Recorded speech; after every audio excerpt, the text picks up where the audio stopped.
Curso Livre Teológico Online, disciplina Geografia Bíblica. Eu sou o professor Gilmar Vargas e a partir desse momento nós embarcamos numa viagem cultural e acadêmica.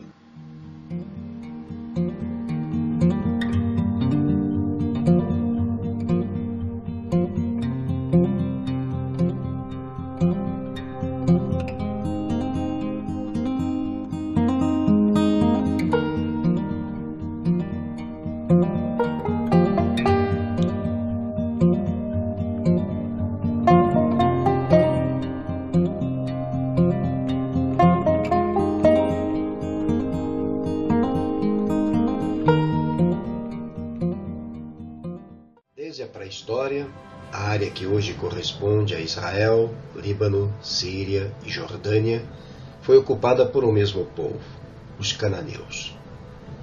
Nesse território, em boa parte desértico, que mais tarde seria prometido por Deus aos israelitas, eles construíram uma civilização relativamente sofisticada. Dominavam a metalurgia, eram bons ceramistas, mantinham relações comerciais com o Egito e a Mesopotâmia, e foram os primeiros daquela região a adotar um alfabeto.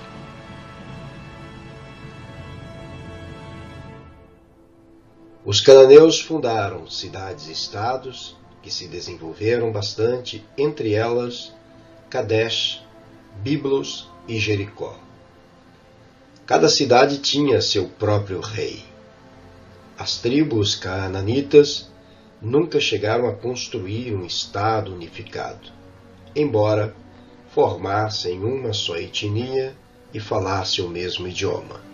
Podemos observar aqui alguns artefatos arqueológicos encontrados no templo cananeu em Laquis, período de Josué.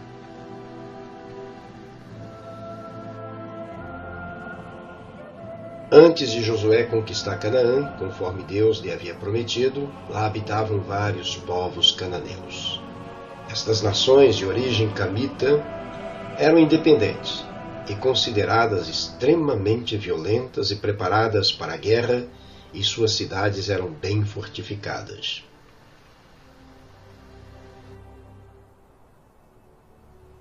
De acordo com o livro de Deuteronômio, no capítulo 7, versículos 1 e 2, 7 povos que viviam em Canaã na época da conquista deveriam ser aniquilados por Israel.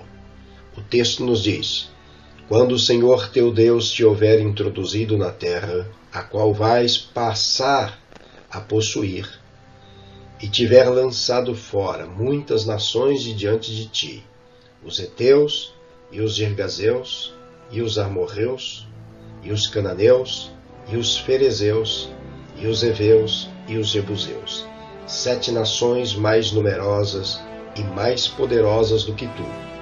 E quando o Senhor teu Deus as tiver dado diante de ti, totalmente as destruirás. Não farás aliança com elas, nem terás piedade delas.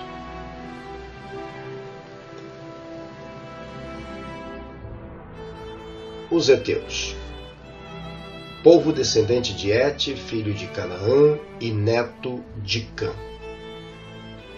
Era um povo numeroso e poderoso na Palestina, na Síria e na Ásia Menor durante os séculos 20 ao século 12 a.C.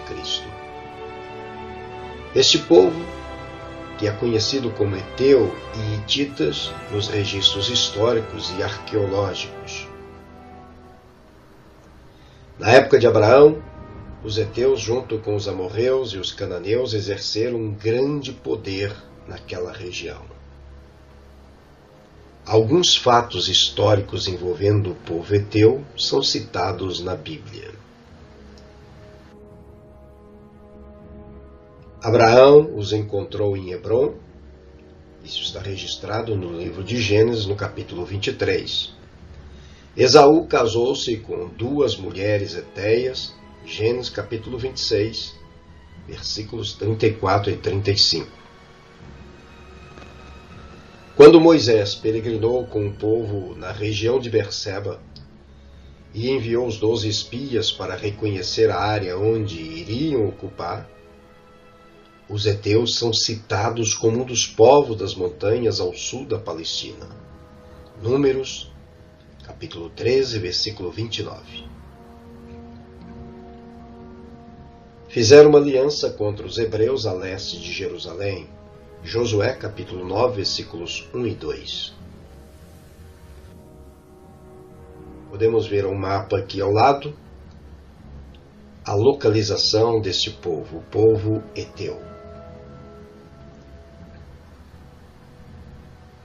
A seta aponta para o povo hitita, que é o mesmo povo heteu.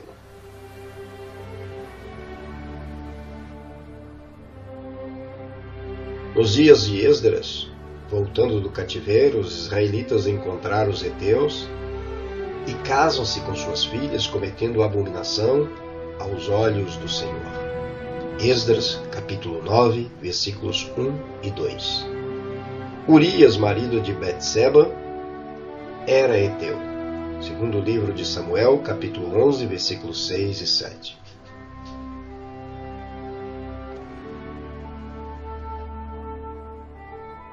Os Girgazeus. O nome significa cliente de um deus, provavelmente do deus sumério Gez, que significa Deus da luz. Eram descendentes diretos de Canaã. Gênesis 10, versículos 15 e 16. E existem várias citações na Bíblia sobre este povo. Ocupava o território leste do Mar da Galileia, onde fica atualmente a cidade de Nazaré. Podemos ver pelo mapa a localização dos Girgazeus.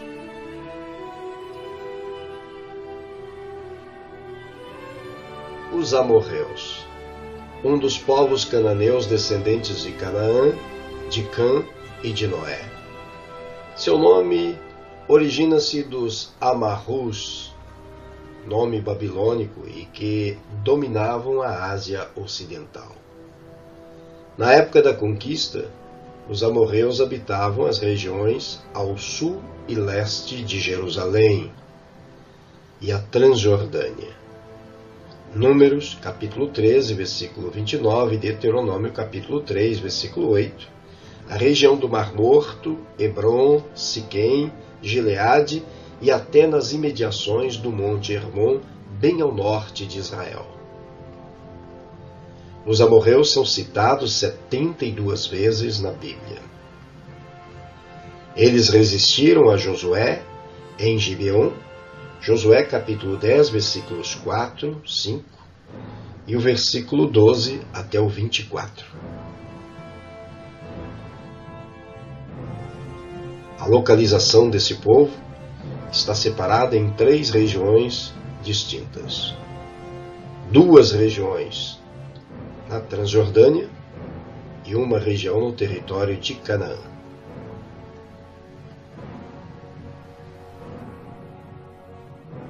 Os cananeus. Ainda que essa denominação seja dada para distinguir todos os povos palestinos primitivos, no sentido mais restrito, se refere aos descendentes de Canaã e de Cã, o filho amaldiçoado por Noé. Os cananeus herdaram de Cã a maldição declarada por Noé e foram tratados na história como inferiores pelos semitas, os descendentes de Sem, ou pelos jefititas, os descendentes de Jafé. Gênesis capítulo 9, versículos 20 a 29.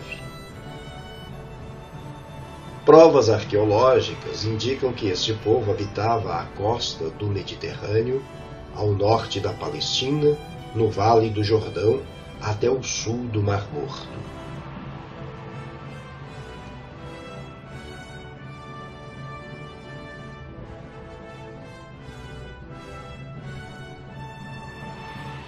A seta vai nos apontar, ou melhor, as setas nos apontam para várias regiões aonde este povo cananeu estava localizado.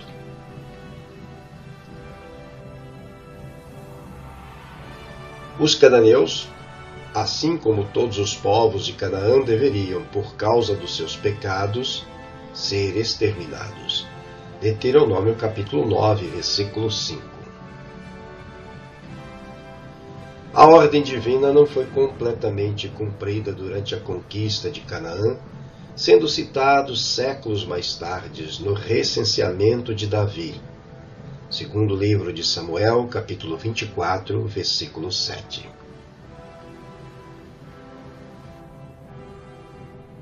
Os ferezeus. Nos tempos de Abraão, esse povo estava relacionado entre os povos cananeus na região de Betel.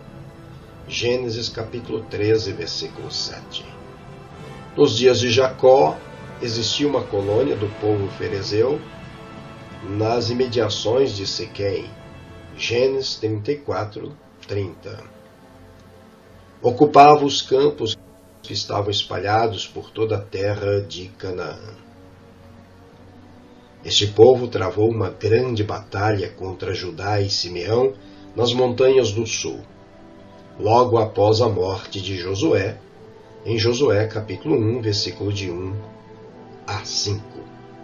Juízes capítulo 1, versículo de 1 a 5.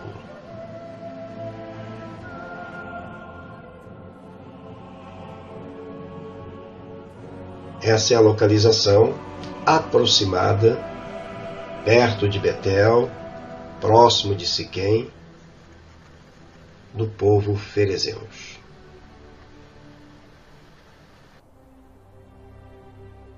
Os heveus são descendentes de Canaã e de Cã, um dos povos que habitavam a terra de Canaã. Gênesis capítulo 10, versículos de 15 a 17. Posteriormente passaram a habitar em Gibeon, quando com astúcia enganaram a Josué, que por causa disso os transformou em rachadores de lenha e tiradores de água para o povo de Israel. Josué capítulo 9, versículos 21 a 27. Os heveus ocupavam uma área a oeste do Monte Hermon. Josué capítulo 11, versículo 3 e Juízes capítulo 3, versículo 3.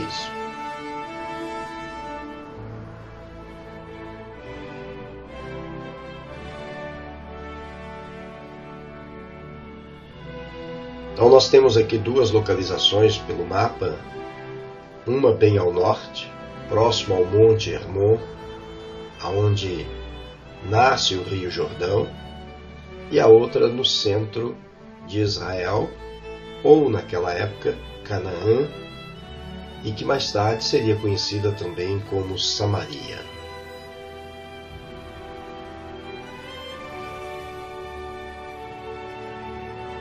Os jebuseus, povo descendente do terceiro filho de Canaã, que habitava a região situada entre o Egito e a Mesopotâmia. Também era o nome da população cananeia que habitava Jerusalém. Conhecidos assim porque conquistaram e dominaram a cidade de Jebus, que posteriormente passou a ter o nome de Jerusalém após ser conquistada por Davi, fazendo dela uma fortaleza impenetrável.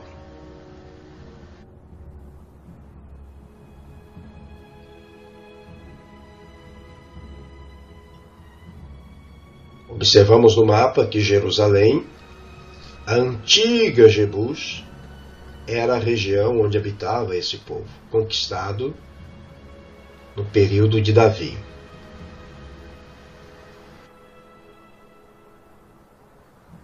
Viveram centenas de anos sem serem importunados pelos israelitas, até que Davi entrou na cidade por um canal que abastecia a cidade, conquistando e fazendo dela a capital do reino do norte e do sul. 1 Crônicas, capítulo 11, versículos 5 e 6, e 2 Samuel, capítulo 5, versículos 6 a 9. Davi aproveitou um túnel chamado o Túnel Cananeu, por onde as pessoas iam até a fonte de Gihon para buscar água, porque era protegido contra os inimigos. Muitos jebuseus puderam permanecer morando na cidade sob o reinado de Davi. A área em que foi construído o templo por Salomão foi comprada pelo rei Davi de um jebuseu chamado Araúna, segundo o livro de Samuel, capítulo 24, versículos 18 a 25.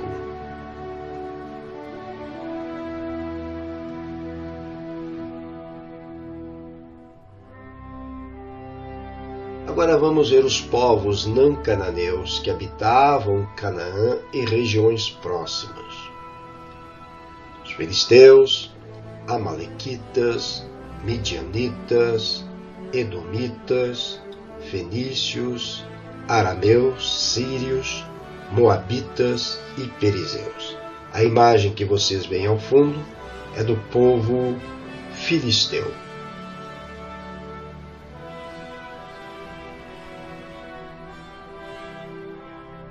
Além dos cananeus, outros povos de origem não cananeia habitavam em Canaã ou em suas fronteiras.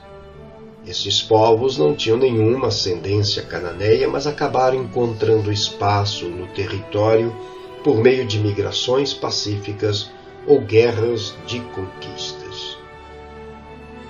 Dentre esses povos, como nós já citamos, estão os filisteus, os amalequitas, os midianitas, os edomitas, os fenícios, arameus sírios, os moabitas e os perizeus.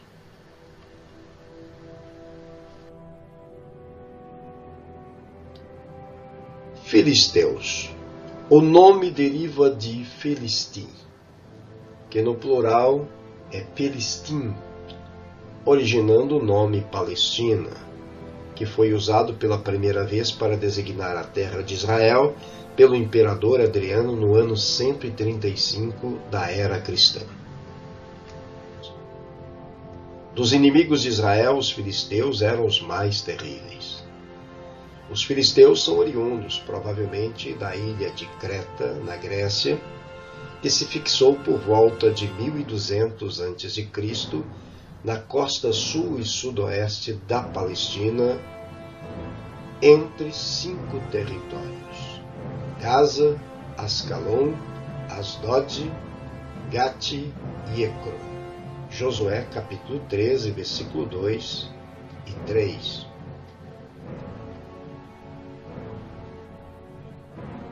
Eles também são conhecidos como povos do mar. Os filisteus dominaram o território que vai do sul do Monte Carmelo até o sul da Palestina, em direção ao Egito. A região ocupada pelos filisteus naquela época é a mesma região ocupada hoje na faixa de Gaza pelos palestinos. Podemos ver aqui a localização dos filisteus.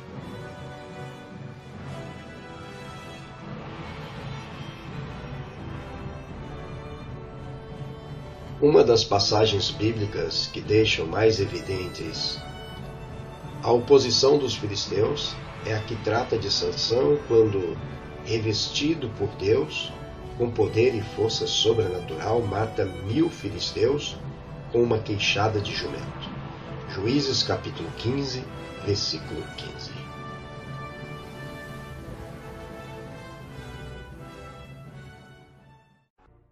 Davi venceu os filisteus e pôs fim ao seu domínio, segundo Samuel, capítulo 5, versículos 17 a 25.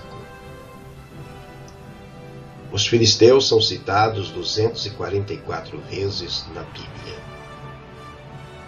A última referência aos filisteus está em Zacarias, capítulo 9, versículos 5 e 6, com uma palavra de juízo sobre eles. Os amalequitas. Foi um dos povos mais hostis ao povo de Israel, de origem certa, embora sejam identificados como descendentes de Esaú.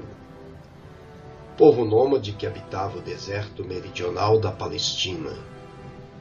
Dos 3 grupos de amalequitas, os principais eram os que habitavam no Negev, península do Sinai.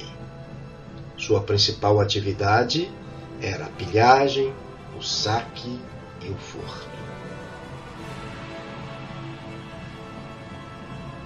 Vamos ver a localização dos amalequitas, bem ao sul da região ocupada pelos filisteus.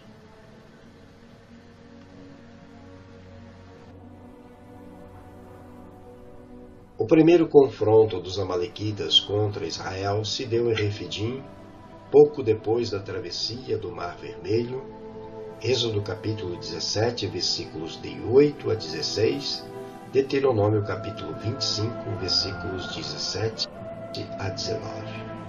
A imagem ao lado é a representação de uma narrativa bíblica que Moisés, segurando o cajado e sustentado pelas mãos de Arão e Hur, porque enquanto o cajado estivesse sustentado no alto, Josué vencia a batalha.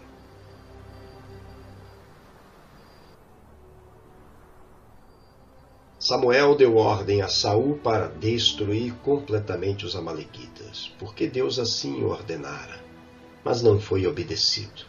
Primeiro livro de Samuel, capítulo 15, versículo 8. Um grande inimigo do povo judeu foi Amã, o amalequita, que no relato bíblico de Esté, capítulo 3, versículo 1, também é chamado de Agaguita. Este nome se dá por conta do rei amalequita Agag, que foi poupado por Saul, mas foi morto por Samuel.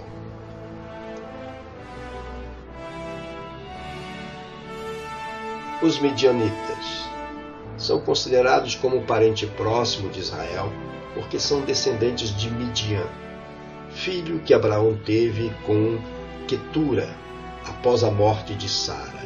Gênesis capítulo 25, versículos de 1 a 6. Moisés viveu 40 anos com os midianitas e casou-se com uma midianita. Assim que ele foge do Egito, ele vai para a região de Midian, atual Arábia Saudita. Os midianitas eram profundos conhecedores do deserto. Números 10, 29 a 31. Uniram-se aos moabitas para contratar Balaão e amaldiçoar Israel. Números 22, versículo 7. Os mercadores que venderam José para Potifar eram midianitas. Gênesis 37, versículo 36. Esta era a região bem aqui ao sul, ao lado do Golfo de Acaba, próximo do Mar Vermelho. Como eu disse anteriormente, é hoje a região aonde está a Arábia Saudita.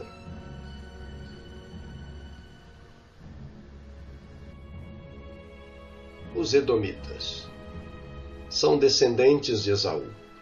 Gênesis 36, versículo 1. O nome significa vermelho, e na Idade Clássica eram chamados de idumeus. Os idumeus são os ascendentes de Herodes, o Grande.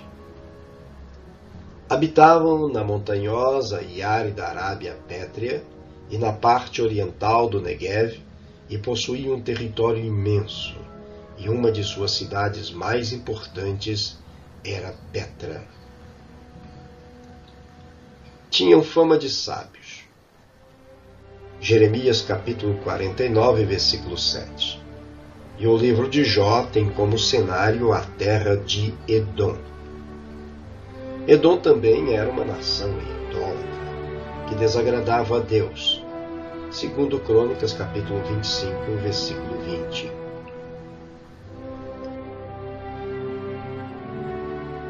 Esta é a região habitada por Edom.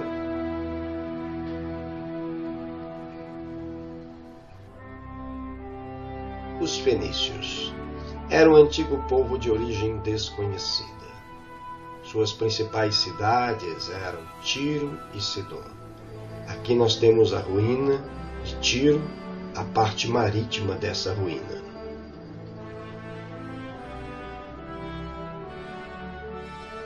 Tiro, localidade da antiga Fenícia, que situava às margens do Mediterrâneo ao norte do Monte Carmelo.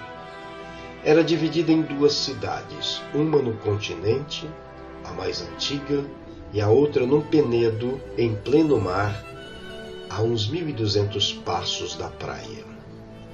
Foi a cidade mais importante dos fenícios. Sidom, ao norte de Tiro, no litoral do Mediterrâneo, era a segunda cidade em importância depois de Tiro.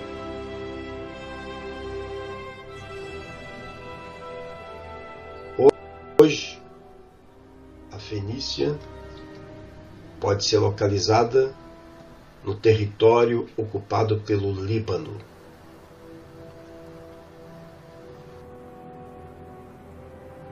Os fenícios eram grandes navegadores e comerciantes. Vemos nesse alto relevo a figura dos seus barcos, seus remadores.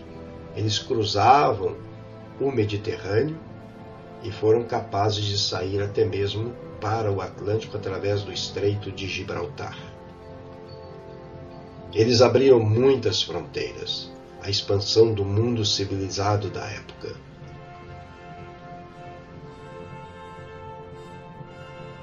Tidos como sábios, dominavam a ciência do vidro, do perfume e da cerâmica.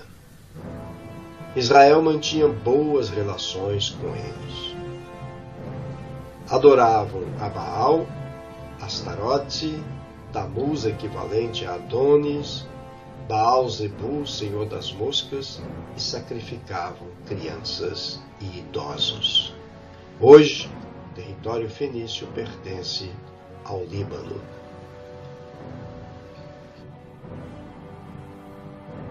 Os arameus sírios, povo descendente de Arã e de Sem. A Bíblia hebraica menciona os arameus como um povo oriundo da Mesopotâmia. O Arã Naharaim, ou Arã dos Dois Rios, além das regiões circunvizinhas, como a Síria, a Pérsia, o Vale do Jordão ou as montanhas do Líbano. Historicamente, sabe-se que os arameus se instalaram em definitivo no Arã bíblico no século XII a.C., então uma região entre o sul da Turquia, a Síria e o Iraque, parte do que hoje é o Kurdistão.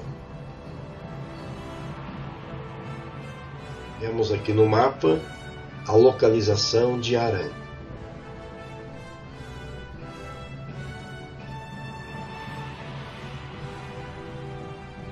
Os assírios foram os carrascos dos arameus, que deixou, porém, uma forte influência linguística e cultural na região, principalmente na Palestina. Salmanasar III, o reinado dele foi de 859 a 824 a.C., esse rei assírio foi o primeiro dominador dos arameus, cerca de 840 a.C. Os arameus, como povo, diluíram-se etnicamente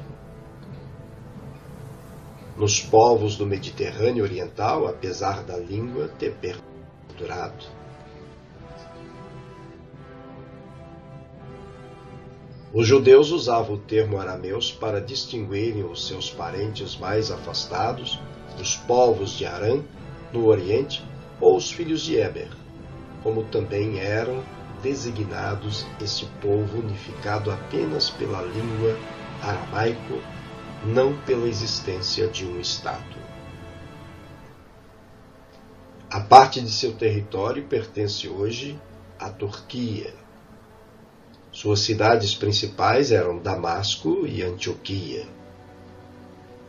Da Síria veio Naamã e os sírios faziam guerras contínuas contra Israel. Os Moabitas. Moabe era filho de Ló e de sua filha mais velha, Melca. Gênesis capítulo 19, versículo 30 a 38. Moabe foi o ancestral dos moabitas, ou os habitantes das terras de Moabe, situado ao sul de Amon, a sudeste do Mar Morto. O território moabita se dividia em 3 porções.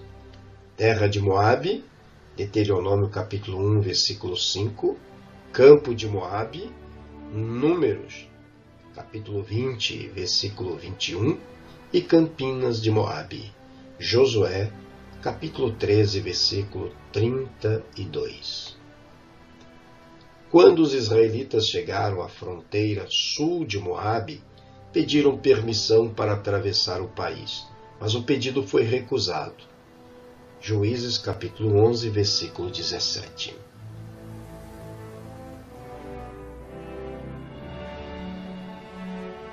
Esta é a localização dos moabitas.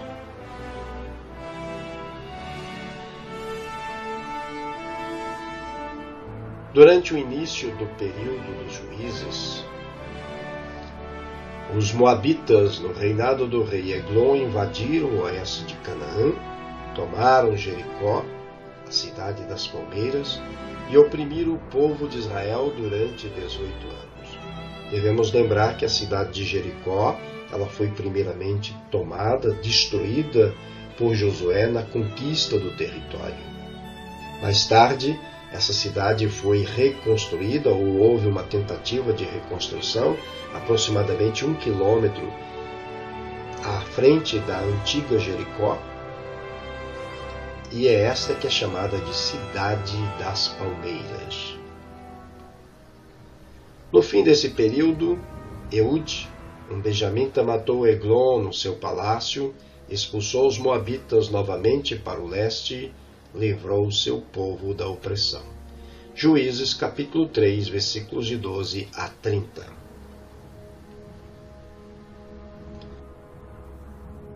Os perizeus.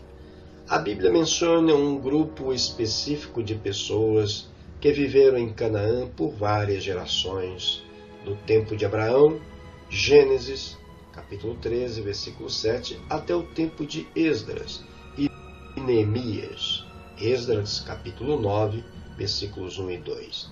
Às vezes, os nomes se confundem, os fariseus e os perizeus.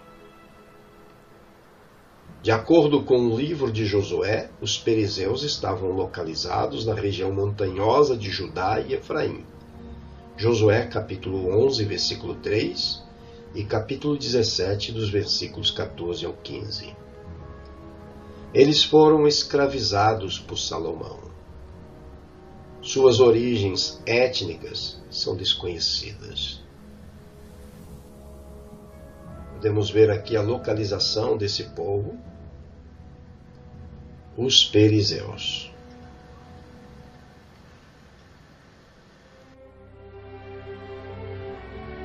Este povo não tem origem camita, isto é, não está relacionado como descendente de Cã. Várias referências bíblicas mostram os perizeus por toda Canaã. Perizeus pode se referir a uma amálgama de vários povos. Logo após a morte de Josué, lutaram contra Judá e Simeão nas montanhas do sul. Juízes capítulo 1, versículos de 1 a 5.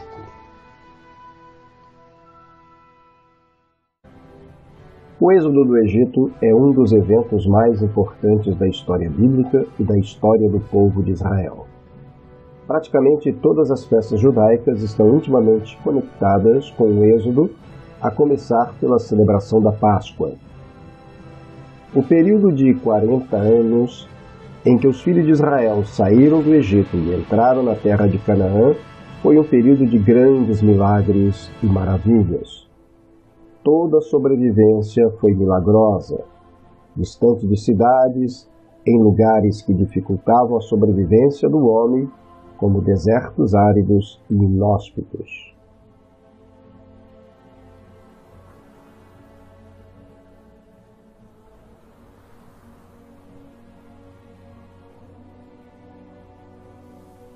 A escolha da rota para essa jornada não foi aleatória. Essa escolha está apoiada em fatores geográficos, ambientais, estratégicos e de segurança. Os 42 acampamentos durante esse período são estágios intermediários da grande jornada à terra de Canaã. Cada um desses lugares que serviu de acampamento na jornada rumo à terra prometida tem uma história e um significado, configurando-se como uma provação necessária para a geração que vivenciou o Êxodo.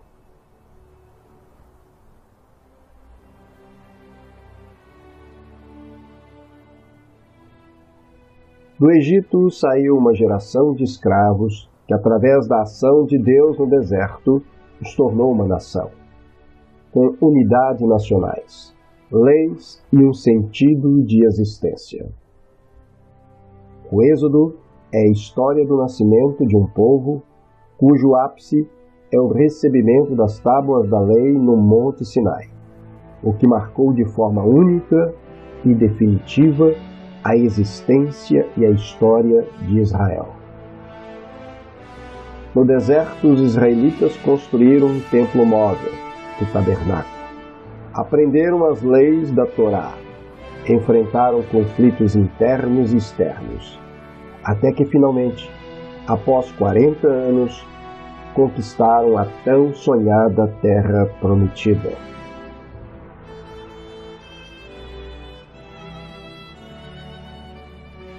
Podemos ver através desse mapa a configuração do espaço bíblico que compreende desde o Egito até a chegada na terra de Canaã. Vemos na parte inferior à direita o Mar Vermelho, o Golfo de Acaba. É importante notarmos que mais à direita ficava a região de Midian, que Moisés estava bem familiarizado com essa região, desde quando ele fugiu do Egito quando tinha 40 anos, veio morar nessa região, casou-se nesse lugar, aqui ele passa 40 anos. Depois, seguindo pelo vale, nós vamos encontrar o Mar Morto.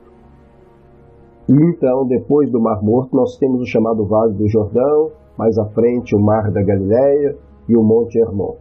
A jornada do povo de Israel, portanto, sai daqui da esquerda do Egito para chegar à terra de Canaã.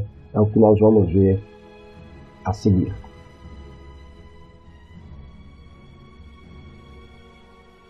No Antigo Oriente Próximo existia uma rede de estradas de grande importância.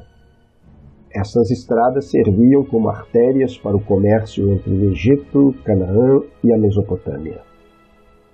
A topografia da região dificultava a criação de novas rotas, e provavelmente Israel escolheu uma delas para sair do Egito. Vamos conhecer as rotas principais que cortavam o Antigo Oriente Próximo. A Via Maris, também conhecida como o Caminho dos Filisteus, o Caminho do Mar, a Estrada Real, o Caminho de Sur, o Caminho de Atarim, a Estrada do Deserto, a Rota do Mar Vermelho, a Estrada do Monte Seir, as Rotas do Sul. Mais uma vez temos diante de nós o mapa do período anterior à conquista da terra de Canaã. Na parte inferior temos o Mar Vermelho. À esquerda há um braço que é chamado de Golfo de Suez. Não pode ser confundido com o Canal de Suez. O Canal de Suez foi uma obra muito posterior, já no século XVIII e XIX, cavado para ligar o Golfo de Suez até o Mar Mediterrâneo, evitando que assim os navios tivessem que contornar toda a África se quisessem chegar à Europa. E, consequentemente, os navios que estavam no Mediterrâneo agora poderiam chegar ao Oceano Índico, ao Golfo Pérsico, sem a necessidade também de contornar a África. Temos aqui algumas estradas, que depois vocês vão se familiarizar com elas, e possíveis caminhos pelos quais o povo de Israel passou saindo da terra do Egito. A Via Maris, o caminho da terra dos filisteus, nós encontramos em Êxodo, no capítulo 13, versículo 17, era uma rota de grande importância. Localizada no norte do Golfo de Suez, seguia do mar Mediterrâneo, ligava o Egito à terra de Canaã. Era o caminho mais curto para a Palestina. As condições topográficas e climáticas favoráveis tornaram possível o surgimento de muitos povoados às margens da Via Maris. Os escassos recursos hídricos e a falta de vegetação ao longo de 100 quilômetros dessa rota eram uma grande desvantagem. No século XV a.C., esta rota foi usada pelo faraó Tutmose III. Essa rota também foi mencionada nas placas dos faraós Sete I e Ramsés II. A Bíblia chama essa rota de o caminho da terra dos filisteus. Êxodo 13:17, o caminho do mar. Isaías, capítulo 9, versículo 1. O livro do Êxodo deixa bem claro que esta rota não foi utilizada pelos filhos de Israel após a saída do Egito. Êxodos, capítulo 13, versículos 17 e 18. Quando o faraó deixou o povo ir, Deus não os levou pelo caminho da terra dos filisteus, posto que mais perto. Pois Deus disse, para que o povo não se arrependa, vendo a guerra, e volte ao Egito. Assim Deus fez o povo rodear pelo caminho do deserto, perto do Mar Vermelho. Os filhos de Israel subiram da terra do Egito, armados para a batalha.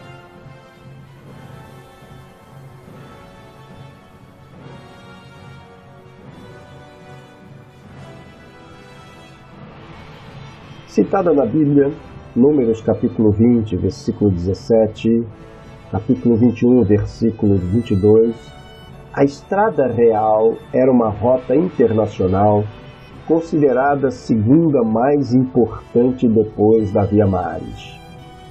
Inicialmente era uma rota de caravanas de nômades, depois passou a servir ao comércio internacional. Seu nome pode não ser o nome oficial da estrada, mas apenas uma referência, já que foi chamada por vezes simplesmente de a estrada ou o caminho principal.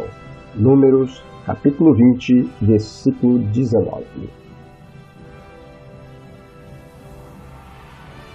Essa estrada começa na extremidade leste do Golfo de Aqaba, próximo de Eilat, atravessando a Transjordânia de norte a sul e se estendendo até Damasco. No norte, essa rota é chamada de Caminho de Bazã. Números capítulo 20, versículo 19. A Bíblia nos oferece uma lista dos acampamentos dos filhos de Israel ao longo da Estrada Real em Edom e Moabe.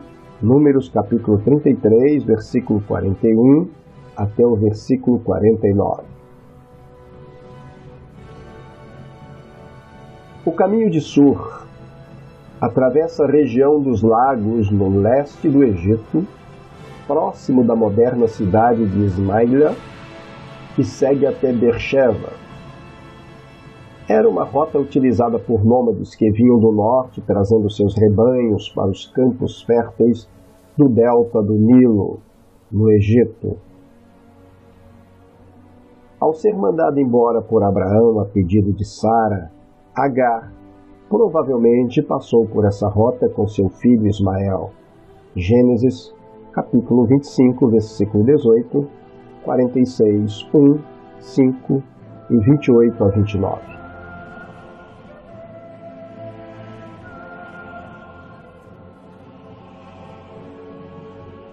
O caminho de Atarim vai de Cades Barneia para Arad. Essa estrada foi usada pelos israelitas para tentar entrar em Canaã. Números capítulo 21, versículo 1. Quando o rei cananeu de Arad, que habitava no Negueb, soube que Israel vinha pelo caminho de Atarim, pelejou contra Israel e levou alguns prisioneiros dentre eles. A estrada do deserto, Êxodo capítulo 13, versículo 18, sai do Egito até o leste do Golfo de Suez e segue para o leste do Golfo de Aqaba até Eilat. A distância entre os dois golfos do Mar Vermelho, Suez e Aqaba, é de 240 quilômetros. É uma rota topograficamente favorável, mas com poucos recursos hídricos. Essa rota era usada por nômades do deserto que vinham de Moabe, Edom, Midian e Arábia em direção ao Egito para comprar alimentos para eles e para os seus rebanhos. Essa imagem demonstra muito bem o deserto e a rota por onde se passava. A rota do Mar Vermelho, citada na Bíblia, nos livros de Êxodo capítulo 13, versículo 18, Números capítulo 14, versículo 25, capítulo 21, versículo 4, Deuteronômio capítulo 1, versículo 40 e capítulo 2, versículo 1. A rota do Mar Vermelho passava pelo sul do Mar Morto, região conhecida como Arabá, ligando Zoar e Tamar com Eilat. A parte dessa rota ia de Gaza para Eilat no Golfo de Aqaba.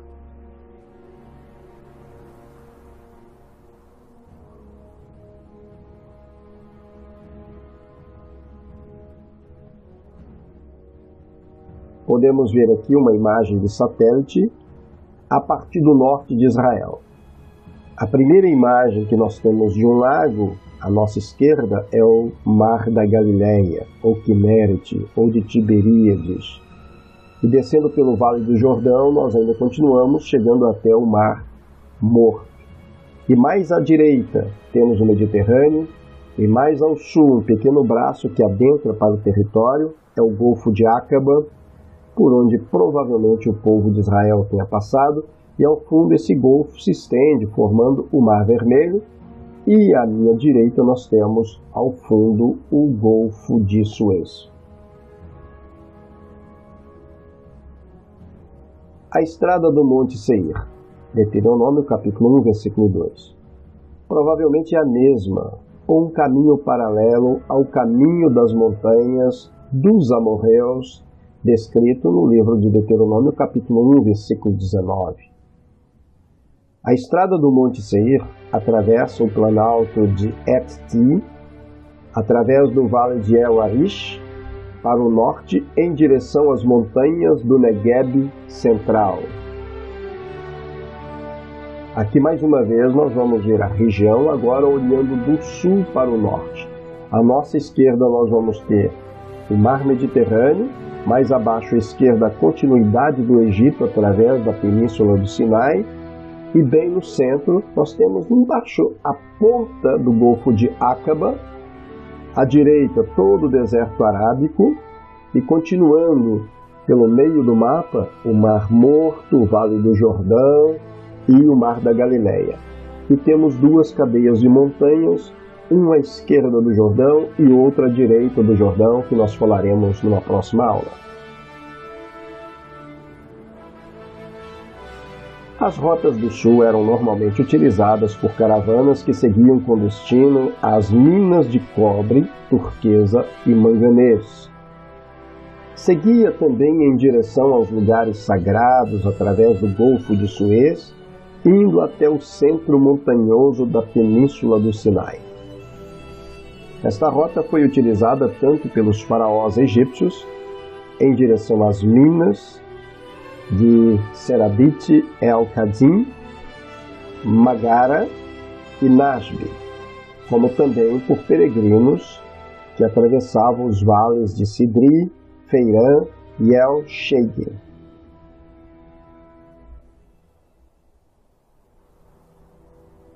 Entramos na segunda parte, vamos analisar 8 prováveis motivos que determinaram a rota do Êxodo.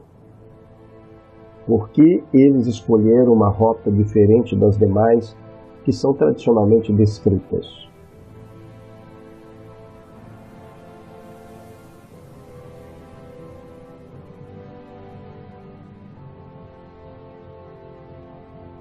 De acordo com o livro do Êxodo, capítulo 13, versículos 17 e 18, os israelitas não seguiram pela rota mais curta e lógica para Canaã após a saída do Egito. A Via Maris segue a costa do Mediterrâneo e atravessa o território dos filisteus, também conhecida como o Caminho da Terra dos Filisteus. A distância entre o Egito e a fronteira de Canaã era de aproximadamente 240 quilômetros. Para percorrer essa distância, mesmo por um grande grupo de pessoas e seus rebanhos, em média, levava-se um mês. O exército de Tutmose III, 1504-1450 a.C., percorreu essa distância em apenas 10 dias. Israel, com seus idosos, suas crianças e seus rebanhos, não poderiam ter caminhado mais de 10 quilômetros por dia no deserto, percorrendo o trajeto em aproximadamente 24 dias, se essa tivesse sido a rota escolhida. O povo de Israel foi conduzido para o sul, no interior do deserto. Vamos analisar alguns possíveis motivos para a escolha de uma rota alternativa. Primeiro, proximidade. O caminho dos filisteus era a rota natural mais rápida e fácil, direta, para chegar a Canaã, saindo do Egito. No entanto, da mesma forma como esse caminho seria o mais fácil para deixar o Egito, seria também o caminho mais fácil para retornar ao Egito. Um caminho circular, através do deserto do Sinai, foi escolhido para evitar o retorno para o Egito. Essa rota levou os israelitas tão longe do Egito que a opção de retorno seria muito difícil. A rota escolhida passava pelo deserto do Sinai, seguindo primeiro para o leste e depois para o norte, para que a entrada na terra fosse através da margem oriental do Rio Jordão. Houve momentos em que os filhos de Israel desafiaram Moisés e desejaram voltar ao Egito. Pi-Hahirote, Êxodo capítulo 14, versículos de 9 a 11, Refidim, Êxodo capítulo 17, versículos de 1 a 9, Taberá, Números capítulo 11, o episódio dos espias, Número capítulo 14, e deixei por último Mara, Êxodo capítulo 15, versículo 22 a 24.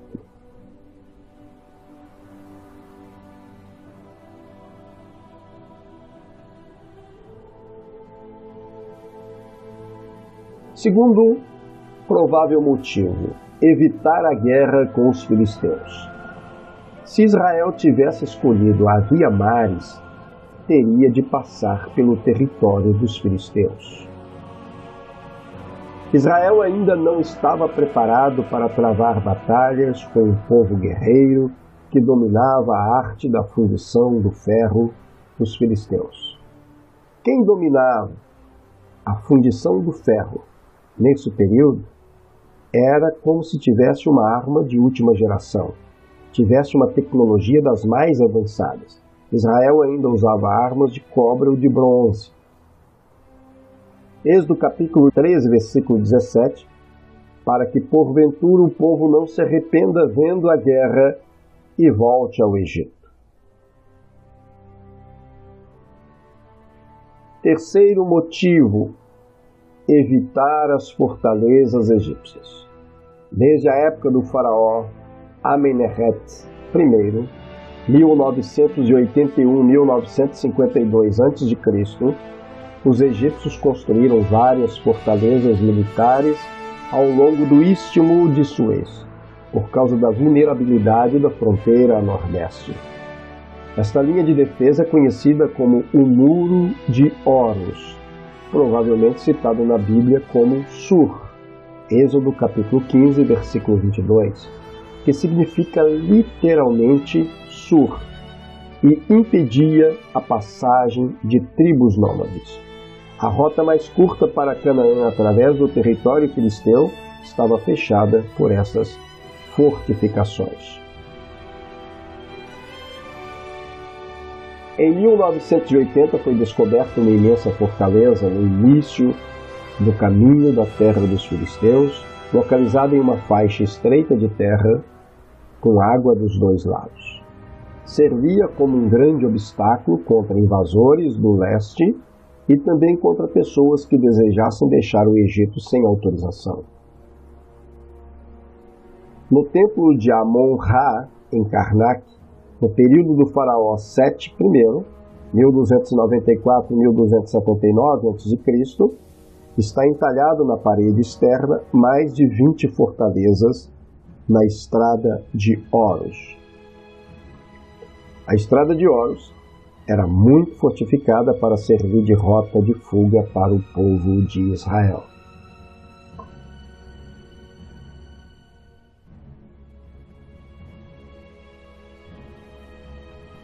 O quarto motivo, a agenda de Deus. Deus, em sua soberania, tem sua própria agenda e tempo determinado para todas as coisas. Os 40 anos de peregrinação no deserto e os cuidados de Deus nos provimentos das necessidades do povo, através de milagres diários, infundiu medo nos povos cananeus. O testemunho de Raabe expressa essa verdade. Josué capítulo 2, versículo 9. E disse aos homens: Bem sei que o Senhor vos deu essa terra e que o pavor de vós caiu sobre nós, e que todos os moradores da terra estão desfalecidos diante de vós.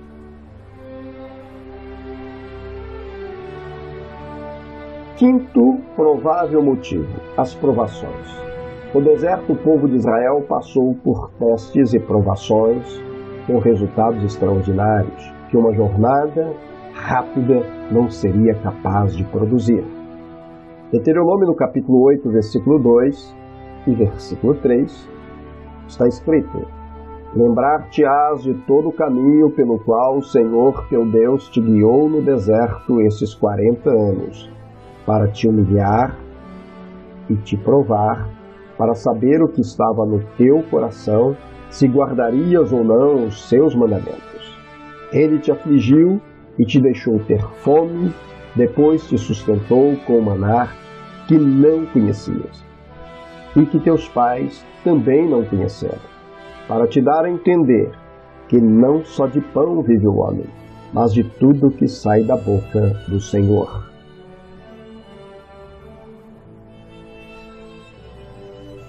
Sexto provável motivo, crescimento espiritual. Se Israel tivesse entrado em Canaã logo que saíra do Egito, cada tribo receberia sua porção de terra e se ocuparia dos seus afazeres na agricultura e na criação de animais domésticos. Os 40 anos de deserto não tiveram essa preocupação. Eles foram ensinados nos princípios das leis de Deus através da Torá e do sacerdócio levítico. O povo de Israel teve o tempo necessário para um amadurecimento espiritual sem ter a preocupação do dia a dia de uma vida sedentária.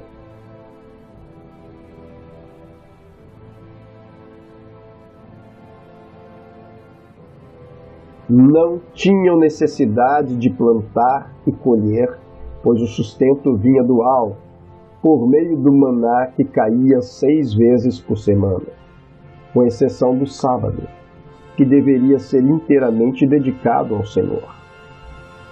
Neemias capítulo 9, versículos 20 e 21.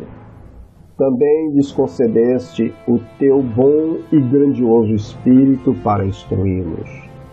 Não retiraste da boca do povo o teu maná, pão, e quando tiveram sede, lhe provestes a boa água.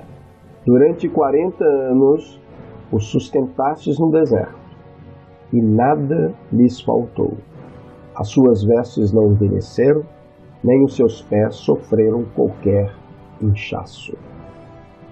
No deserto, todos os esforços poderiam ser dirigidos para os estudos, o conhecimento da lei e o crescimento espiritual. Sétimo provável motivo: a preparação de um exército para a conquista de Canaã. As cidades cananeias eram fortificadas e o povo era bem militarizado e desenvolvido para a época. Os espias enviados por Moisés a partir de Cádiz Barneia espiaram Canaã por 40 dias e relataram o que viram. Números no capítulo 13, versículos 27 e 28, e deram o seguinte depoimento a Moisés: Fomos à terra a qual nos enviaste. Na verdade, é terra onde também emana leite e mel. Eis os seus produtos. Contudo, o povo que a habita é poderoso. As cidades são fortificadas, muito grandes. Também vimos ali descendentes de Enac.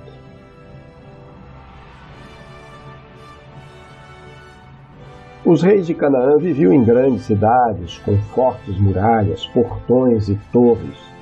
As cartas de Tel Amarna e escavações em Gezer revelam as dimensões da tarefa de conquista de Israel. Para essa tarefa de conquista da terra de Canaã, escravos teriam de se transformar em guerreiros. E para essa transformação, uma longa permanência no deserto se tornou essencial.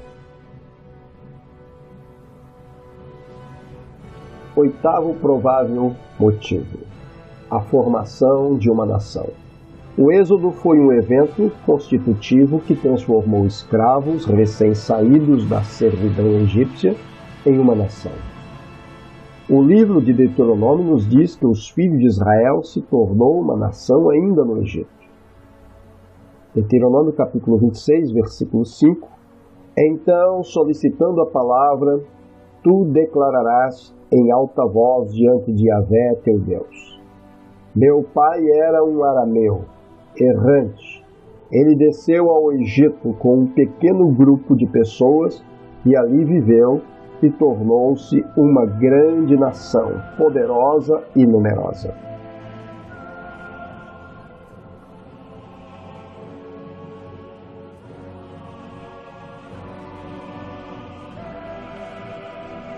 O livro do Êxodo, no entanto, diz que essa transformação aconteceu no deserto, depois de Israel aceitar o pacto divino. Êxodo capítulo 19, versículos 4 a 6. Vós mesmo vistes o que eu fiz aos egípcios, e como vos carreguei sobre as asas de águia, e vos trouxe a mim. Agora, se ouvirdes a minha voz e obedecerdes à minha aliança, sereis como o meu tesouro pessoal, dentre todas as nações, ainda que toda a terra seja minha propriedade. Vós sereis para mim um reino de sacerdotes e uma nação santa. Estas são as palavras que dirás aos filhos de Israel.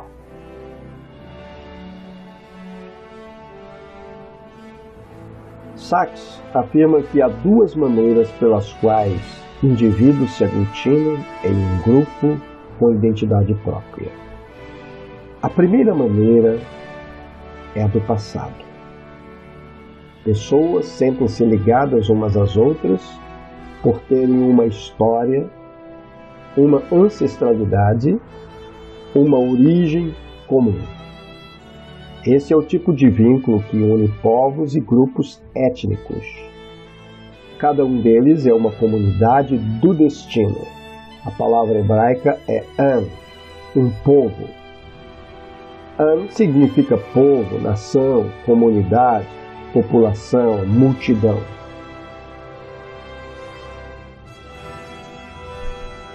A segunda maneira tem por base o futuro. Os indivíduos formam um grupo em função do lugar para onde estão indo, por aquilo que são chamados a alcançar. Compartilham ideias e têm uma visão comum. Participam de uma vida coletiva, sob um conjunto de leis, valores e virtudes específicas. Não estão ligados pela história, mas pela missão que têm pela frente como uma comunidade de fé, uma Edá. Edá significa congregação, coletividade. No livro do Êxodo, Faraó refere-se aos hebreus como o povo dos filhos de Israel, transformando-os em uma comunidade do destino, em uma Êxodo capítulo 1, versículo 8 e 9. Levantou-se sobre o Egito um novo rei que não conhecia nada sobre a vida de José. Então proclamou ele ao seu povo: Eis que o povo dos filhos de Israel tornou-se mais numeroso e mais poderoso do que nós. Os israelitas adquiriram uma identidade comum por serem uns como os outros e juntos, diferentes daqueles à sua volta.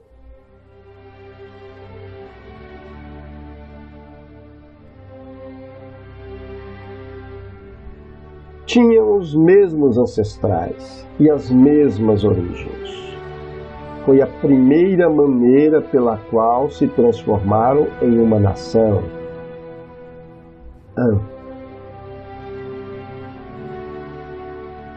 O Êxodo foi apenas o prelúdio para o nascimento de Israel como nação. O evento decisivo não aconteceu no Egito, e também não foi a sua saída de lá. Aconteceu quando ouviram a voz de Deus e receberam os seus mandamentos no Monte Sinai. No Sinai, os israelitas foram transformados de uma comunidade do destino, em uma comunidade de fé, Edá, significando um corpo político sob a soberania de Deus, cuja constituição escrita era a Torá. Deuteronômio no capítulo 27, versículo 8 a 10, sobre essas pedras que ergueres escreverás com bastante clareza todas as palavras desta lei. Então Moisés, tendo ao seu lado os sacerdotes levitas, proclamou a todo Israel: Faze silêncio e ouve com atenção, ó Israel. Hoje vieste a ser povo de Yahvé teu Deus. Portanto, obedecerás à voz do Senhor teu Deus e lhe cumprirás os mandamentos e os decretos que hoje te ordeno.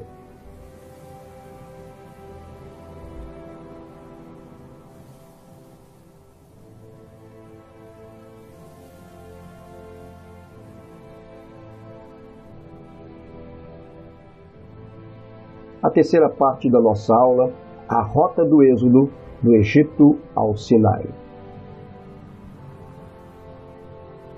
Não há dúvidas de que um êxodo israelita partindo do Egito realmente aconteceu. No entanto, continuam existindo várias e importantes dúvidas históricas e geográficas quanto ao caminho tomado pelos israelitas até chegar ao Monte Sinai, o Monte de Deus. O cenário histórico e geográfico do Êxodo é composto por desertos, montanhas, vales, oásis e mares.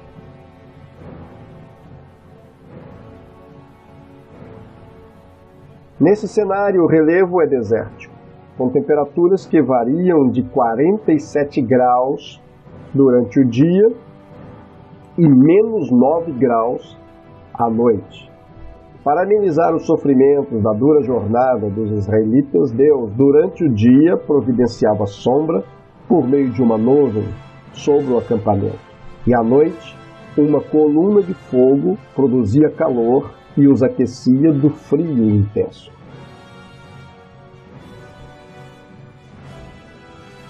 A água é um recurso precioso no deserto. A água de poço é quase inexistente e as das chuvas são ainda mais raras. As chuvas ocorrem pelo menos 2 vezes ao ano, mas a sua presença quase não é percebida devido à rápida evaporação. O calor intenso e uma sede constante geraram uma das maiores crises que Moisés enfrentou ao atravessar o deserto. Era um desafio manter o suprimento de água para o povo que se rebelava, acreditando que a morte era certa e que a melhor solução seria retornar para o Egito. Na narrativa bíblica, Moisés encontra uma fonte de água no deserto.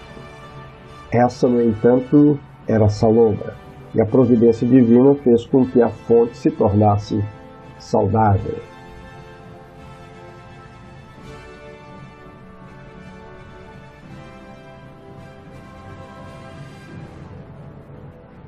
Pela escassez ou total falta de elementos arqueológicos que comprovem a presença de Israel no Egito, no Êxodo, com exceção das fontes bíblicas, a rota tomada pelos israelitas também é motivo de muitas controvérsias. Várias rotas já foram sugeridas, no entanto, a que obtém maior apoio de historiadores e arqueológicos é o caminho de Sur. Pesquisas ainda continuam sendo feitas buscando responder 3 perguntas cruciais. Que rota foi usada pelos israelitas? Em que lugar do Mar Vermelho aconteceu a travessia? Onde está localizado o Monte Sinai? No Egito ou na Arábia?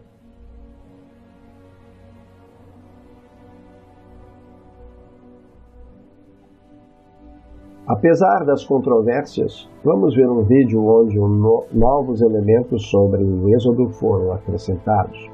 O documentário relata as descobertas, ainda muito contestadas no meio acadêmico, realizadas por Ron White, feitas desde 1984 nas regiões de Midian e Nueiba. Eu particularmente já visitei o deserto do Sinai e a região de Nueiba e confesso que é muito provável que as informações contidas no vídeo a seguir contêm elementos importantes da compreensão da rota do Êxodo, da travessia do Mar Vermelho e da localização do Monte de Deus, o Horeb. Vamos ao documentário.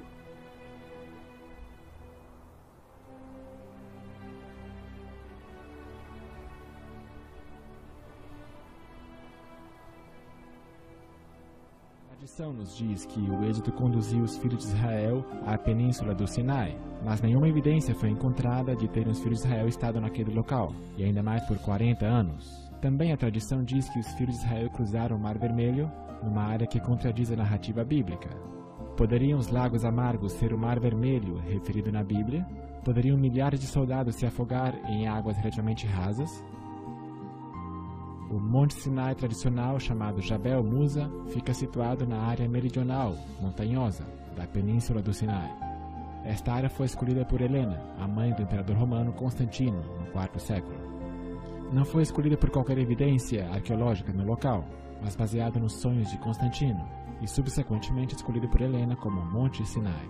Depois do VI século, o imperador Justiniano construiu o mosteiro de Santa Catarina ao pé da montanha para estabelecer um senso de autenticidade para o local.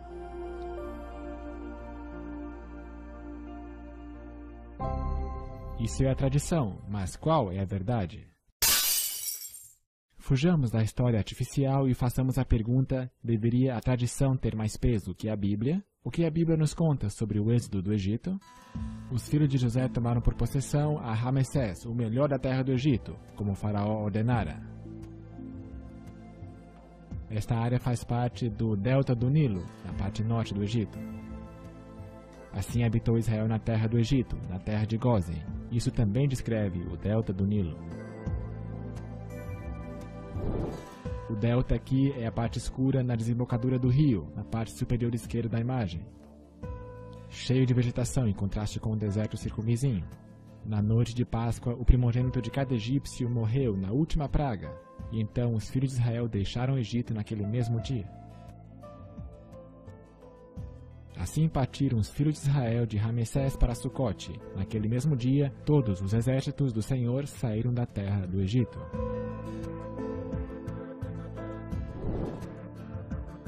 No dia de Páscoa, os filhos de Israel cruzaram os canais do Nilo e se tornaram uma unidade organizada em Sucote. Eles tinham deixado o Egito, mas ainda se encontravam no território controlado pelos egípcios. Deus fez o povo rodear pelo caminho do deserto, do Mar Vermelho. O deserto do Mar Vermelho é o que nós chamamos hoje de a Península do Sinai, que é rodeada pelos dois lados pelo Mar Vermelho. Foi pela região do norte da península que eles viajaram dia e noite, em fuga apressada das mãos de Faraó. Durante o dia eles estavam sombreados pela coluna de nuvem, que também teria provido umidade para eles. À noite, o pilar de fogo teria lhes dado luz e calor para a viagem. E então eles se voltaram para o sul, pelas montanhas do deserto do Mar Vermelho, caminhando por um leito seco de rio num cânion estreito, que vai dar no Mar Vermelho. Essa expansão de água é chamada hoje de o Golfo de Acaba, mas no tempo de Moisés era chamado de Mar Vermelho. Também o rei Salomão fez naus em Ezion-Geber, que está junto a Elate, a praia do Mar Vermelho, na terra de Edom. A antiga Elate é a moderna Eilat, em Israel. O nosso moderno Golfo de Acaba é o antigo Mar Vermelho, ou Yam Suf.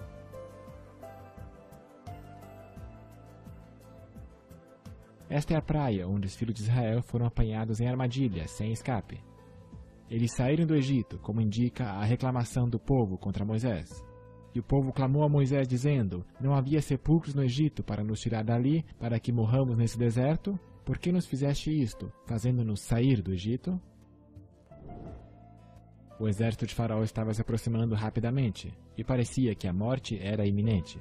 Os filhos de Israel já estavam fora do Egito, quando se prepararam para cruzar o Mar Vermelho. Essa é a espaçosa praia no Golfo de Acaba, chamada de Nuveiba, que hoje pertence ao Egito. Aqui pareceu que as forças das trevas estavam a ponto de triunfar, mas Deus estava no controle.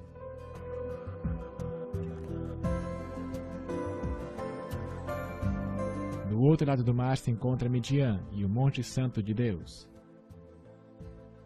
O relato bíblico mostra que eles acamparam entre Migdol e o mar. Migdol significa uma cidade fortalecida, ou torre. Na extremidade norte da praia encontramos ruínas de um forte antigo, que permanece parcialmente de pé até hoje. Foi uma vez um edifício de 3 pisos, capaz de alojar centenas de soldados egípcios, que poderiam ter impedido qualquer fuga pelo norte da praia. O local está precisamente a noroeste da terra, entre as montanhas e o mar, para controlar o movimento dos viajantes na área. A fortaleza hoje está recebendo uma nova cobertura, que infelizmente está cobrindo os blocos de pedra originais.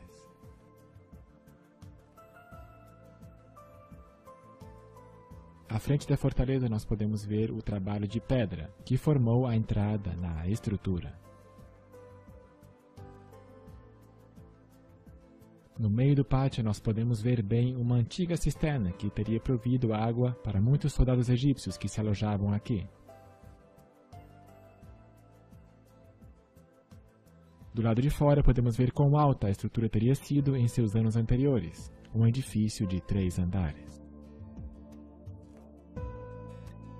Outra instrução para os filhos de Israel é: acampem defronte de Pi-Hahirote, que significa monte esburacado ou cânion. Ao viajar em direção à praia, os filhos de Israel caminharam por um desfiladeiro, por um cânion, Wash Dis, que desemboca nesta praia, no Mar Vermelho.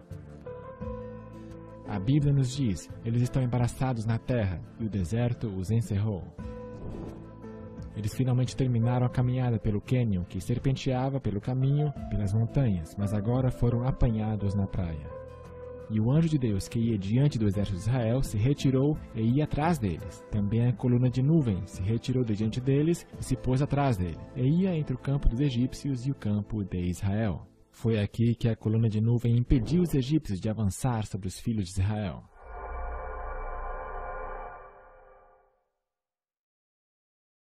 Joséfo nos relata que havia em cada lado um desfiladeiro de montanhas que dava no mar, que era intransponível por ser tão acidentado e impedia sua fuga. Deve haver tido excitação quando chegaram à praia e no mar, mas logo ficaram desapontados ao perceberem a situação. Eles estavam em uma armadilha, esperando a morte pelas mãos do exército de Faraó. Do meio da praia podemos ver a abertura do Pi-Hahirote ao longo. Mas vamos para o sul a fim de localizar um marcador surpreendente aqui na praia.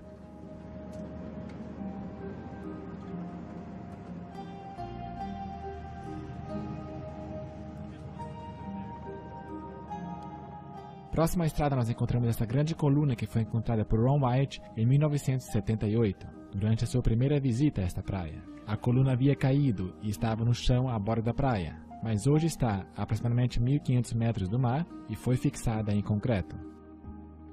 A coluna tem características fenícias e hebraicas e tem 3.000 anos. Foi colocada aqui por uma razão: marcar o local da travessia do Mar Vermelho em chão seco. Isaías pode ter feito uma referência a ela quando escreveu: uma coluna se erigirá ao Senhor junto à sua fronteira, do Egito. É na extremidade sul da praia onde podemos ver o pilar. Uma coluna do outro lado do Golfo, na Arábia, foi encontrada por Ron White em 1984 e foi mostrada às autoridades sauditas. No pilar saudita haviam inscrições hebraicas, que incluíam as palavras Faraó, Misraim, Egito, Moisés, morte, água, Jeová, Salomão e Edom. As inscrições nesta coluna foram apagadas, já que os egípcios que viviam aqui não estavam entusiasmados sobre o marcador de celebração hebraica situado no próprio quintal deles. Na época da descoberta da coluna no lado de Nuweiba, a região estava ocupada pelos israelenses, razão pela qual os judeus reconheceram a coluna encontrada e assentaram sobre uma base de concreto. Se as autoridades egípcias hoje admitissem que se trata de um marco israelense, se referindo ao Êxodo, poriam em perigo todo o turismo do suposto Monte Sinai. Alguns alegam que a coluna tem estilo bizantino, da época dos romanos, mas a característica inconfundível destas são seus capitéis, ausentes nesta coluna.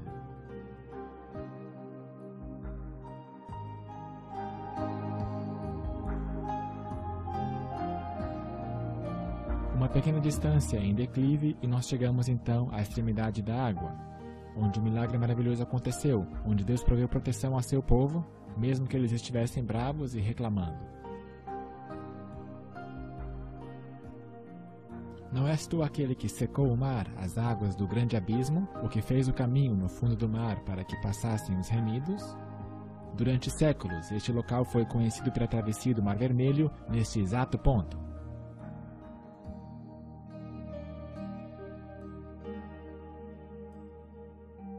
No Google Earth podemos ler o nome Nuweiba nesse ponto da praia. Este mapa mais velho detalhado nos revela que Nuweiba é uma abreviação para Nuweiba al-Muzainá. O nome desta praia, Nuweiba al-Muzainá, nos dá a confirmação de que nos encontramos no local correto. A tradução desse nome significa abertura das águas de Moisés.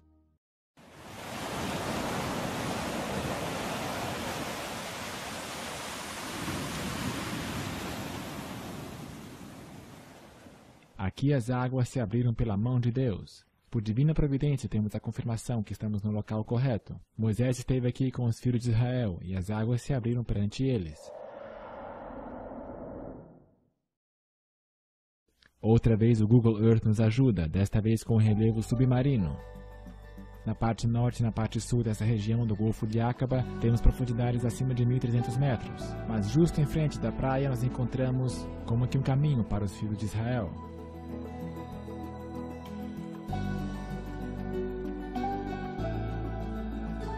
Quando Ron White esteve nesse ponto em 1978, ele decidiu procurar nessas águas por evidências das 20.000 carruagens, cavalos e cavaleiros e soldados a pé. O que ele achou foi confirmado por outros. Mergulhar nessas águas é extremamente fácil, uma vez que as águas são cristalinas, tornando a visibilidade alta. Investigações acharam artefatos que confirmam nossas prévias conclusões sobre o local. O chão do mar é liso e arenoso. Nosso primeiro artefato para inspecionar é esta roda de carruagem, que ainda apresenta 3 dos 4 raios originais. Mas o centro se estende para cima. Nós vemos ângulos de 90 graus aqui, que é uma evidência de estrutura artificial. A Bíblia diz: o Senhor viu o campo dos egípcios e tirou-lhes as rodas dos seus carros.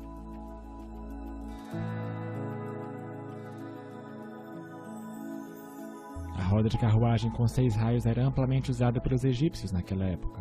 Carruagens egípcias são conhecidas por usar cubos de metal no centro de cada roda.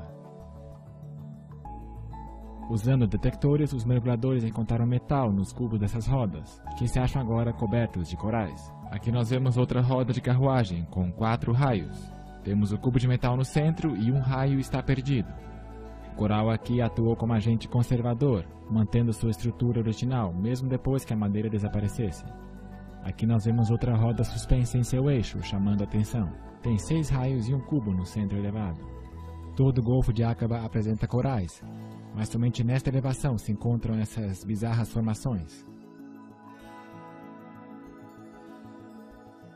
As formações de corais são muito antigas. Peças provindas de naufrágios modernos não teriam tanto coral. Em Êxodo 14:7 diz que todas as carruagens do Egito foram usadas. Portanto, isto inclui as carruagens de passeio, com rodas de 4 raios.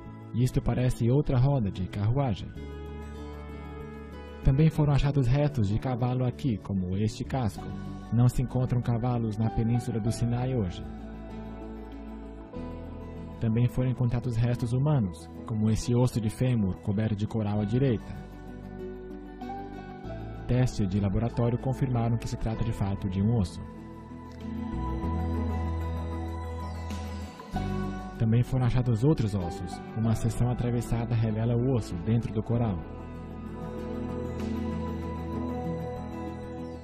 Nesta captura antiga de Ron White, de 78, nós vemos uma roda com seu eixo salientando-se do chão. Aqui nós vemos uma roda com 8 raios e um deles está faltando. Rodas com 8 raios somente eram usadas na 18ª dinastia, o tempo do Êxodo. Esta roda com folheado de ouro seria parte dos 600 carros escolhidos de Êxodo 14, verso 7. E este artefato foi deixado para trás numa profundidade de 60 metros. Hoje ainda está no local onde foi achada. Os corais evidentemente não conseguiam se agarrar na superfície lisa deste aro. Ouro puro praticamente não sofre corrosão em água salgada. Muitas vezes é encontrado em navios afundados. Sua resistência à corrosão é um dos motivos de ser usado em moedas e joias. Uma vez que há partes de carruagem nesse lado do mar da travessia, poderia haver outras partes do outro lado do Golfo, demonstrando uma continuação desses artefatos. Na costa oposta de Nuweiba, uma inspeção no chão do mar da Arábia Saudita também foi realizada para ver se podem se encontrar partes de carruagem deste lado da travessia do Mar Vermelho. Investigando o lado saudita do Golfo, Videla Ponten encontrou este belo círculo, uma outra roda de carruagem com um cubo elevado no centro. Portanto, com tantas evidências, deve-se concluir que o real Monte Sinai se encontra na Arábia Saudita, em Midian, do mesmo jeito que a Bíblia o descreveu.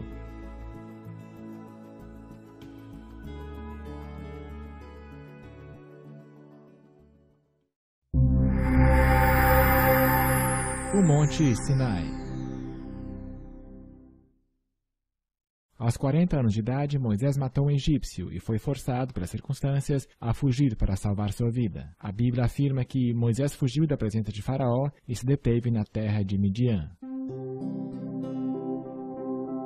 E apacentava Moisés o rebanho de Jetro, seu sogro, sacerdote em Midian, e levou o rebanho atrás do deserto, e chegou ao monte de Deus, a Horebe. Mapas mais antigos revelam que Midian se encontra a oeste da Arábia Saudita. É lá onde deveríamos achar hoje o Monte de Deus. Moisés estava apacentando as ovelhas quando encontrou uma sarça ardente misteriosa. Esta não se consumia pelo fogo. Deus disse a Moisés: "Quando houveres tirado esse povo do Egito, servireis a Deus neste monte." Paulo, no Novo Testamento, nos diz a localização do Monte Sinai. Sinai, um monte da Arábia. O conhecido historiador Flávio Joséfo disse: Monte Sinai é a mais alta das montanhas na região da cidade de Madja.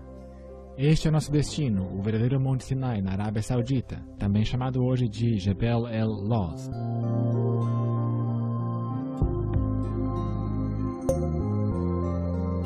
Herschel Shonks, editor da Biblical Archaeology Review, escreveu para Newsweek que Jebel el-Lawz é o sítio mais indicado para o Monte Sinai.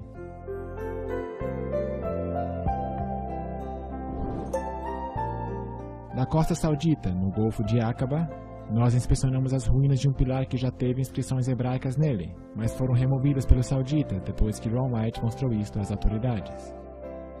Hoje o litoral do Mar Vermelho tem um marco que indica o local da coluna. Nosso primeiro destino é ali onde os filhos de Israel encontraram água para beber. Então vieram a Elim, e ali havia 12 fontes de água e 70 palmeiras.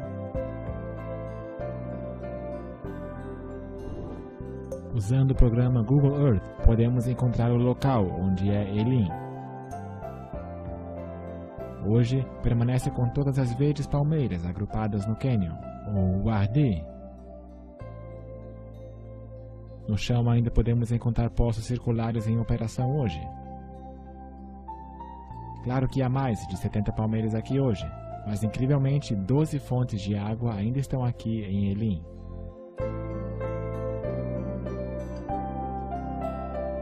Os filhos de Israel acamparam-se aqui neste leito seco de rio em uma grande extensão, mas eles tinham acesso a essa água potável dos poços.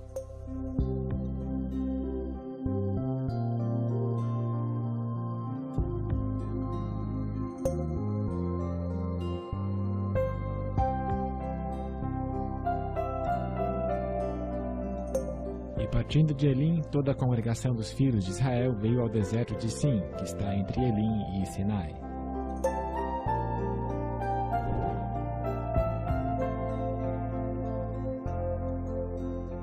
Logo que os filhos de Israel viajaram pelo deserto de Sim, eles murmuraram contra Moisés. Mesmo assim, Deus lhes providenciou diariamente o maná, exceto no dia de sábado. Em um mapa detalhado próximo à cidade de Al-Bad, ou antiga Midian, podemos encontrar Magna Ira-Shuab, que significa as cavernas de Jetro. Aqui nós vemos até o nome Jetro listado no mapa. As fachadas dessas cavernas foram esculpidas em tempos mais recentes, há 2000 anos atrás, mas as cavernas internas datam do tempo do Êxodo, tempo de Jetro, 3.500 anos atrás.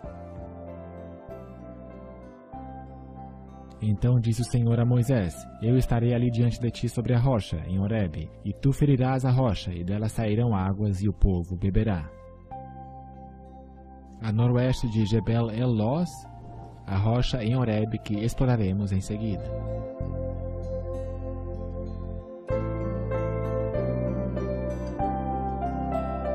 Erguendo-se do alto de uma colina, vemos uma pedra singular, com mais de 15 metros de altura e pode ser vista com facilidade a grande distância.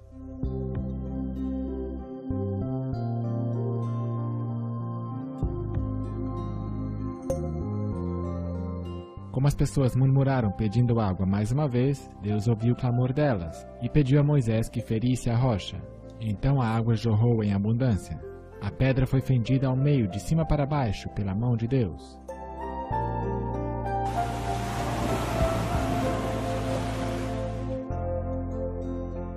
Hoje ainda pode ser vista a erosão ao redor da pedra de milhões de litros de água que fluíram para o acampamento próximo. Abriu a penha e dela correram águas, correram pelos lugares secos como um rio. A fenda é tão grande que uma pessoa pode entrar pela fenda da rocha.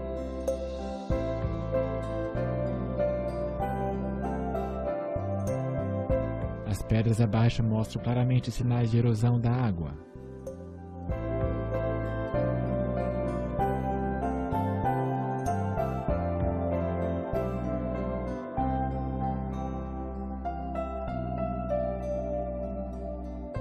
Êxodo 17:15 diz que Moisés edificou um altar e o chamou "O Senhor é a minha bandeira". Aqui no acampamento há um grande altar quadrado feito de pedras não lavradas e foi construída após a derrota dos amalequitas. Também no acampamento estão restos das formações circulares de pedras usadas ao redor da base das barracas dos israelitas. Isto é evidência clara de ocupação anterior neste local.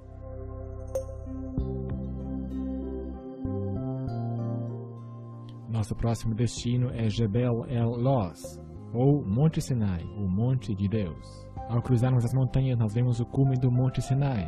O cume está enegrecido, marcado pela presença de Deus. O local onde a montanha ardeu em chamas.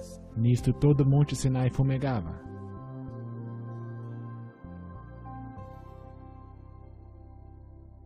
O relato bíblico diz que todo o monte Sinai fumegava, porque o Senhor descera sobre ele em fogo, e a sua fumaça subiu como fumaça de uma fornalha, e todo o monte tremia grandemente. À direita do cume está o local da caverna de Elias.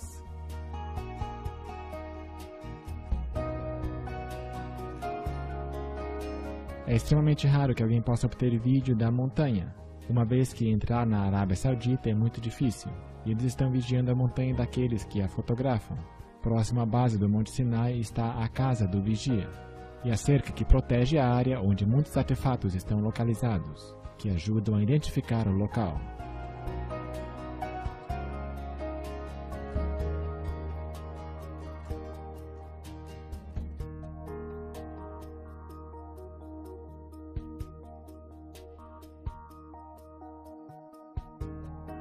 Esta placa saudita diz, área arqueológica.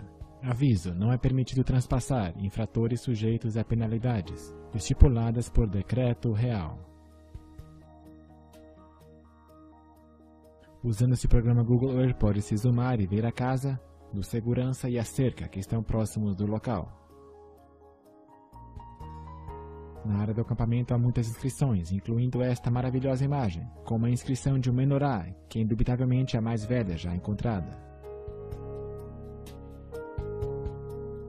Também foi encontrada no acampamento esta mó quebrada, que teria triturado maná que foi colhido pelo povo de Israel. Então Moisés levantou-se pela manhã de madrugada e edificou um altar ao pé do monte e 12 monumentos segundo as 12 tribos de Israel.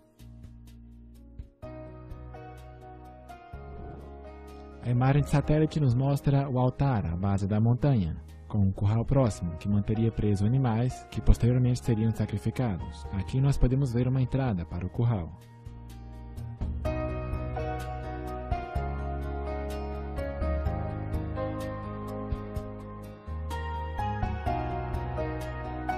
Restos de pilares também se encontram nesta área.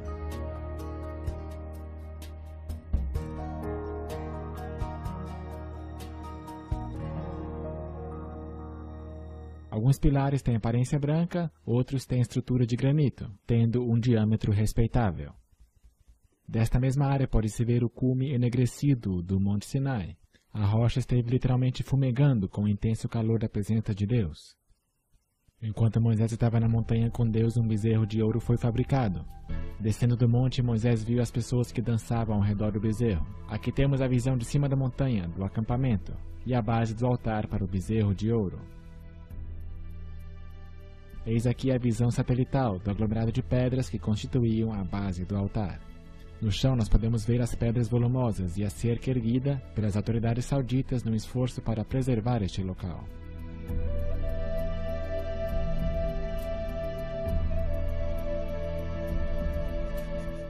Novamente nós temos o aviso do governo advertindo os visitantes a se manterem fora do local.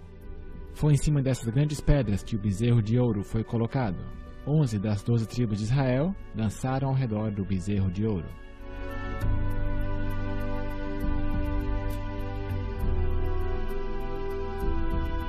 Este foi um ponto alto da rebelião contra Deus.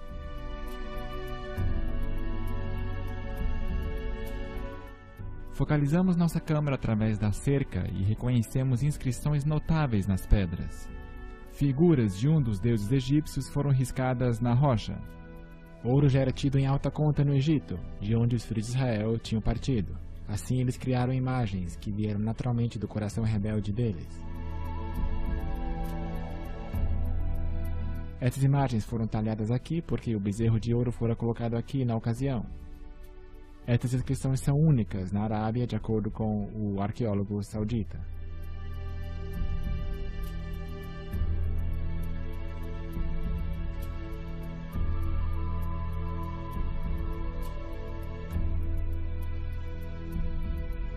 O Monte Sinai foi identificado por Ron White e seus filhos inicialmente em 1984.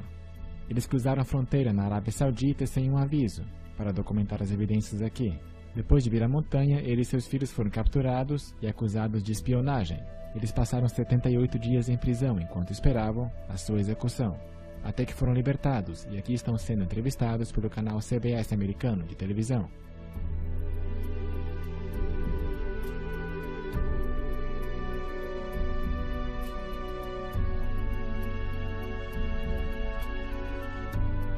Foi aqui, ao pé do Monte Sinai, que foi construído o tabernáculo, o santuário móvel do deserto.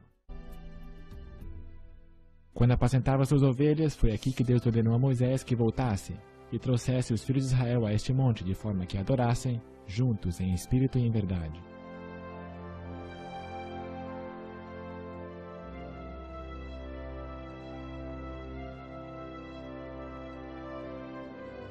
Era um divino compromisso quando ao homem foi concedido a oportunidade de se encontrar com seu Criador no acampamento, onde ele moraria. Deus organizou um compromisso amoroso enviado dos céus à terra.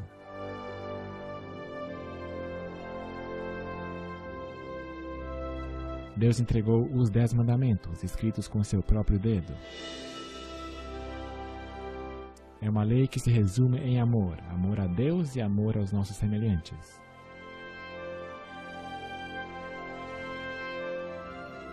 O santuário terrestre seria construído de acordo com o modelo celestial, cada objeto representando o plano da salvação.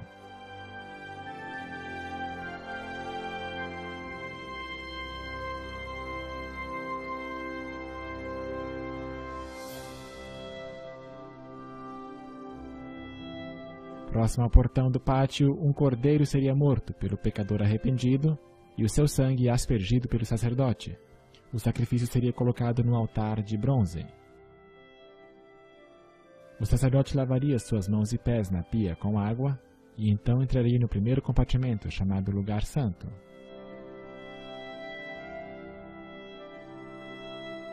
Eis aqui estão 3 objetos importantes. O candelabro de ouro, que representa o Espírito Santo, a verdade, e Jesus, a luz do mundo.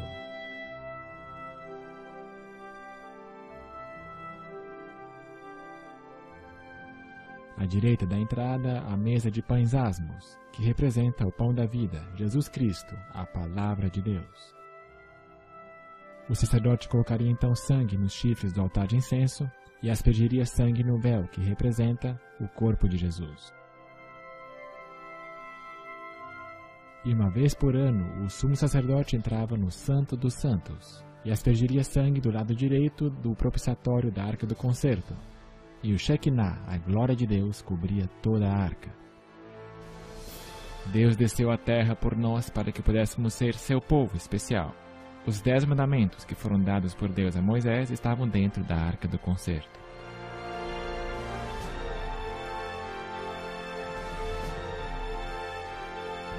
Aqui era o trono de Deus na terra.